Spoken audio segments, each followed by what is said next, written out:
ಹಿಂದೂ ವಿರೋಧಿ ಸರ್ಕಾರ, ರಾಜ್ಯದ ಕಾಂಗ್ರೆಸ್ ಸರ್ಕಾರ ಹಿಂದೂ ವಿರೋಧಿ ಸರ್ಕಾರ ಅನ್ನೋದನ್ನು ಪದೇ ಪದೇ ರಾಜ್ಯದ ಜನರಿಗೆ, ದೇಶದ ಜನರಿಗೆ ನೆನ್ಪಾಡ್ಕೊಡ್ತಕ್ಕಂಥ ಕೆಲಸವನ್ನು ಭಾಳ ಯಶಸ್ವಿಯಾಗಿ ಮಾಡ್ಕೊಂಡು ಬರ್ತಾ ಇದೆ. ನಿನ್ನೆ ದಿನ ಹುಬ್ಬಳ್ಳಿನಲ್ಲಿ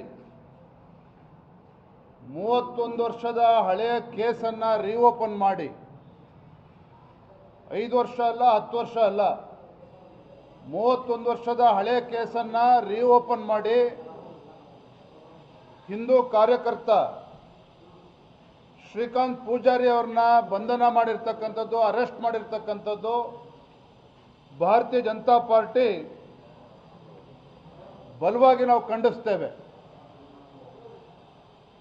ಯಾವ ಸಂದರ್ಭದಲ್ಲಿ ಹಿಂದೂ ಕಾರ್ಯಕರ್ತನನ್ನ, ರಾಮಭಕ್ತನನ್ನ ಇವರು ಬಂಧಿಸಿದ್ದಾರೆ ಅಂತ ರಾಜ್ಯದಲ್ಲಿ, ಇಡೀ ದೇಶದಲ್ಲಿ ಕೋಟ್ಯಾಂತರ ಹಿಂದೂ ಕಾರ್ಯಕರ್ತರು ಜನವರಿ 22ರಂದು ಅಯೋಧ್ಯೆಯಲ್ಲಿ ಭಗವಾನ್ ಶ್ರೀರಾಮನ ಒಂದು ಪ್ರತಿಷ್ಠಾಪನೆ ಆಗ್ತಾ ಇರತಕ್ಕಂಥ ಶುಭ ಸಂದರ್ಭದಲ್ಲಿ ಇಡೀ ದೇಶದಲ್ಲಿ ಇವತ್ತು ಸಂಭ್ರಮದ ವಾತಾವರಣ ಇದೆ, ಸಂಭ್ರಮಾಚರಣೆ ನಡೀತಾ ಇದೆ.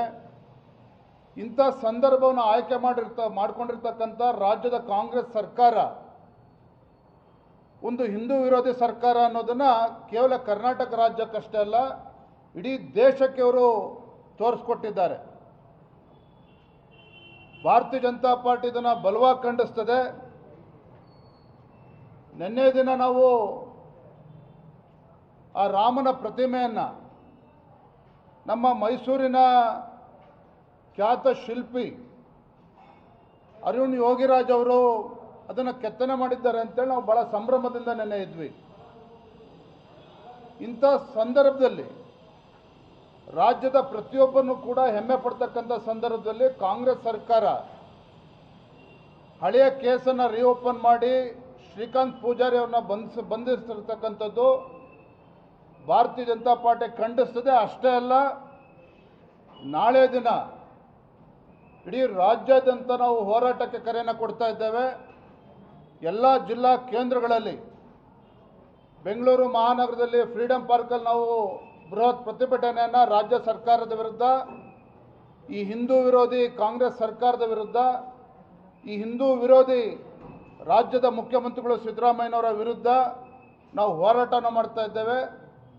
ರಾಜ್ಯದ ಎಲ್ಲ ಜಿಲ್ಲಾ ಕೇಂದ್ರಗಳಲ್ಲೂ ಕೂಡ ದೊಡ್ಡ ಮಟ್ಟದಲ್ಲಿ ನಾವು ಪ್ರತಿಭಟನೆಯನ್ನು ಹಮ್ಮಿಕೊಂಡಿದ್ದೇವೆ. ನಾಳೆ ದಿನ ನಿಜವಾಗ್ಲೂ ಕೂಡ ದುರಾದೃಷ್ಟ ಅಂದರೆ ಎಂಥ ಸಂದರ್ಭದಲ್ಲೂ ಕೂಡ ಪದೇ ಪದೇ ಅಲ್ಪಸಂಖ್ಯಾತನ ಓಲೈಕೆ ಮಾಡ್ತಕ್ಕಂಥ ರಾಜ್ಯದ ಕಾಂಗ್ರೆಸ್ ಸರ್ಕಾರ, ಬರಗಾಲದ ಸಂದರ್ಭದಲ್ಲೂ ಕೂಡ ಅಲ್ಪಸಂಖ್ಯಾತನ ಓಲೈಕೆ ಮಾಡ್ತಕ್ಕಂಥ ಮಾನ್ಯ ಸಿದ್ದರಾಮಯ್ಯನವರು ಮುಖ್ಯಮಂತ್ರಿಗಳು ಇಡೀ ದೇಶದಲ್ಲಿ ಇವತ್ತು ಸಂಭ್ರಮಾಚರಣೆ ಸಂದರ್ಭದಲ್ಲಿ ಹಿಂದೂ ಕಾರ್ಯಕರ್ತರಿಗೆ, ಹಿಂದೂಗಳ ಒಂದು ಭಾವನೆಗೆ ಧಕ್ಕೆ ತರ್ತಕ್ಕಂಥ ರೀತಿಯಲ್ಲಿ ನಡ್ಕೊಂಡಿದೆ.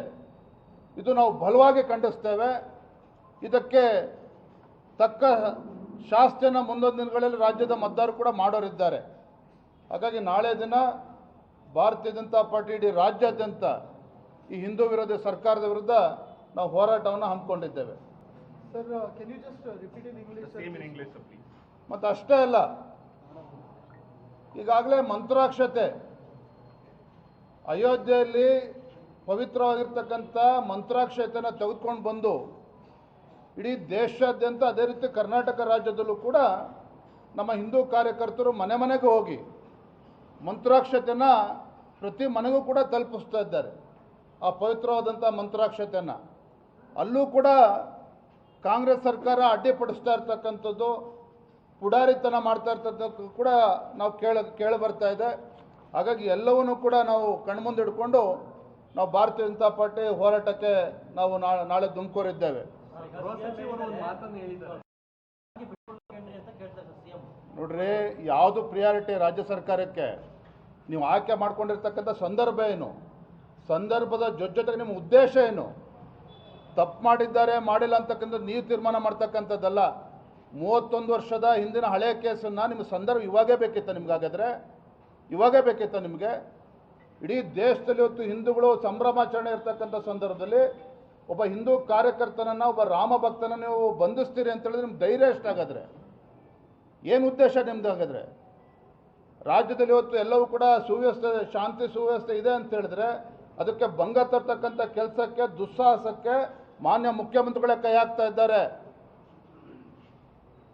ಗೃಹ ಸಚಿವರು ಎಲ್ಲ ಒಂದು ಕಡೆ ಹೇಳ್ತಾ ಇದ್ದಾರೆ, ಇದು ಹಳೆ ಕೇಸ್ಗಳನ್ನ ಕ್ಲಿಯರ್ ಮಾಡುವಂತ ಕೆಲಸವನ್ನು ಮಾಡ್ತಾ ಇದೀವಿ, ಇದು ಒಂದೇ ಕೇಸ್ ಅಲ್ಲ, ಬೇರೆ ಬೇರೆ ಭಾಳ ಇವರಿಗೆ ಕಾಳಜಿ ಇದೆ. ಕಾನೂನು ಸುವ್ಯವಸ್ಥೆ ಬಗ್ಗೆ, ಕೇಸ್ಗಳ ಬಗ್ಗೆ ಭಾಳ ಕಾಳಜಿ ಇದೆ ಮಾನ್ಯ ಗೃಹ ಸಚಿವರಿಗೆ. ತುಂಬ ಸಂತೋಷ. ಆದರೆ ಮುಂದೆ ನಡೀತಕ್ಕಂಥ ಘಟನೆಗೆ ಮಾನ್ಯ ಗೃಹ ಸಚಿವರು, ಮಾನ್ಯ ಮುಖ್ಯಮಂತ್ರಿಗಳೇ ಹೊಣೆಗಾರರಾಗ್ತಾರೆ. ಕೇವಲ ಇದು ಕರ್ನಾಟಕ ರಾಜ್ಯಕ್ಕೆ ಸೀಮಿತ ಅಲ್ಲ. ಕೇವಲ ಕರ್ನಾಟಕ ದೇಶದಲ್ಲಿ, ಇಡೀ ಜಗತ್ತಿನಲ್ಲಿ ಇವತ್ತು ಹಿಂದೂ ಕಾರ್ಯಕರ್ತರು ಸಂಭ್ರಮ ಆಚರಣೆ ಮಾಡ್ತಕ್ಕಂಥ ಸಂದರ್ಭದಲ್ಲಿ, ಇಂಥ ಶುಭ ಸಂದರ್ಭದಲ್ಲಿ ನೀವು ಏನು ಆಯ್ಕೆ ಮಾಡ್ಕೊಂಡಿದ್ದೀರಿ, ಇಂಥ ದುಸ್ಸಾಹಸಕ್ಕೆ ಏನು ಕೈ ಹಾಕಿದ್ದೀರಿ, ಇವತ್ತು ಪ್ರತಿಯೊಬ್ಬರು ಕೂಡ ಇದನ್ನು ಖಂಡಿಸ್ತಾ ಇದ್ದಾರೆ. ಕೇವಲ ಭಾರತೀಯ ಜನತಾ ಪಾರ್ಟಿ ಅಷ್ಟೇ ಅಲ್ಲ, ಇವತ್ತು ಪಕ್ಷಾತೀತವಾಗಿ ರಾಜ್ಯದ ಕಾಂಗ್ರೆಸ್ ಸರ್ಕಾರದ ದಬ್ಬಾಳಿಕೆಯನ್ನು ಇವತ್ತು ಪ್ರತಿಭಟನೆ ಮಾಡಬೇಕಾಗಿದೆ, ಖಂಡಿಸಬೇಕಾಗಿದೆ.